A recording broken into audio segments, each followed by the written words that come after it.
श्री अकाल जी, मैं डॉक्टर करण सिंह संधवा। ਤੁਸੀਂ देख रहे हो वंचित और सम्मान से वंचित रह गई, उनको सम्मान देने के लिए और अंतिम व्यक्ति तक सुविधाएं पहुंचे, इसके लिए लोकतंत्र की व्यवस्था हुई। लेकिन आज़ादी के 70 साल बाद भी हम कहां खड़े हैं, इस पर ये चिंता का विषय है। मैं मानता हूं कि सामाजिक न्याय तभी होगा माननीय सभापति जी, जब जातीय जनगणना पूरी होगी और जातीय जनगणना कराई जाएगी और साथ साथ संख्या के आधार पर आरक्षण जो है वंचित वर्गों का बढ़ाया जाएगा। उसके साथ साथ जब राष्ट्रपति जी अभिभाषण पर बात रख रही थी तो उन्होंने शहरी और ग्रामीण क्षेत्रों के विकास की बात कही और ये भी कहा कि दुनिया में सबसे उत्तम शहर हमारे यहाँ बने। लेकिन माननीय सभापति जी, 70% आबादी तो गांव में निवास करती है, तो गांव की आबादी के बारे में भी सोचना होगा कि उनका जीवन कैसे बदले। माननीय सभापति जी, उच्च शैक्षणिक संस्थानों में बहुजन समाज के जो छात्र हैं उनके साथ कास्ट एट्रोसिटी हो रही है, निरंतर उनकी हत्या हो रही है। साथ साथ जो सरकारी कर्मचारी हैं दफ्तरों में, उनके साथ भी जो SC ST OBC और मुस्लिम और अन्य धार्मिक अल्पसंख्यक उनके साथ भी माननीय सभापति जी जातिगत और धार्मिक जो है शोषण किया जा रहा है। इसलिए मेरी मांग भी है कि पुरानी पेंशन को भी अध्यक्ष जी बहाल किया जाए। जो कर्मचारी देश की सेवा में लगे हैं उनका भी सम्मान होना चाहिए। साथ साथ सभापति जी, भाजपा ने चुनावी लाभ के लिए सबका साथ सबका विकास के नारे दिए जो खोखले हैं, क्योंकि 10 साल में दलित, पिछड़े, आदिवासी, मुस्लिम और अन्य धार्मिक अल्पसंख्यक जो अत्याचार हुए हैं वो किससे छिपे हुए नहीं हैं। ये गलत है, ये बंद होना चाहिए। सभापति महोदय जी, महामहिम राष्ट्रपति जी के अभिभाषण में निजी क्षेत्रों में SC ST OBC को रिजर्वेशन देने का कोई उल्लेख नहीं हुआ है, जो कि आज चर्चा का विषय, क्योंकि 98% प्राइवेट सेक्टर है, 2% सरकारी सेक्टर है, तो 98% प्राइवेट सेक्टर में भी हमारी हिस्सेदारी की बात होनी चाहिए। माननीय सभापति जी, आशा कार्यकर्ताओं, आंगनबाड़ी वर्करों, भोजन माताओं के वेतन वृद्धि पे भी कोई उल्लेख नहीं हुआ है, वो भी अभी नंगे, उन पे भी सोचना पड़ेगा। माननीय सभापति जी, जिस क्षेत्र से मैं चुन के आऊं नगीना से, वो बहुत पिछड़ा क्षेत्र है, उस क्षेत्र में कोई विशेष आर्थिक पैकेज नहीं दिया गया, रोजगार की सेवाएं नहीं है, नौजवान पलायन करता है। IIT, IIM, एम्स, केंद्रीय विद्यालय आदि शिक्षा में और चिकित्सा संस्थानों की स्थापना होनी चाहिए, जो कि नहीं है। और माननीय सभापति जी, मानसून सत्र आ गया है, मेरा क्षेत्र बाढ़ से बहुत प्रभावित है, इसलिए मैं आपसे आग्रह करूंगा कि वहां के लोगों को बाढ़ से निजात दिलाई जाए।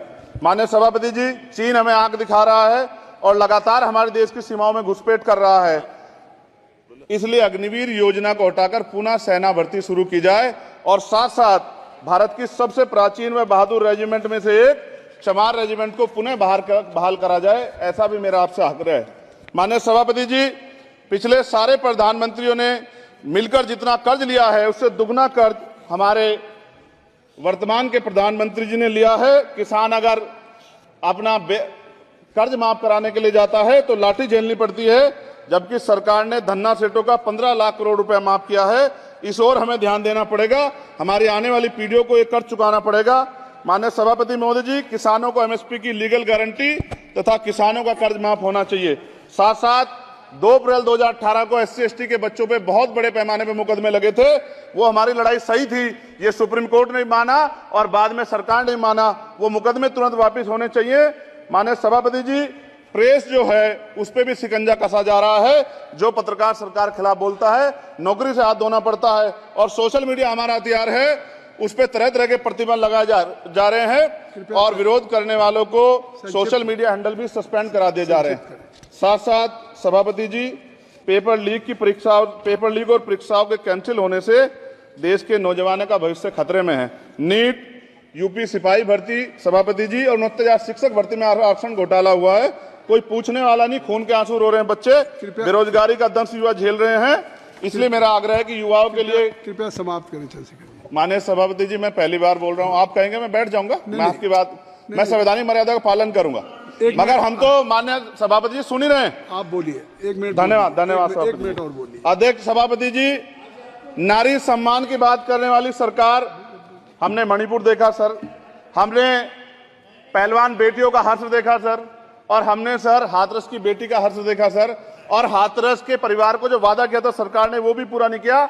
और महिलाओं में भी, स्पेशली दलित, पिछड़े और मुस्लिम वर्ग की, आदिवासी वर्ग की महिलाओं के साथ आज भी NCRB का डाटा कहता है सर जो जुल्म हो रहा है वो सहनीय नहीं है सर।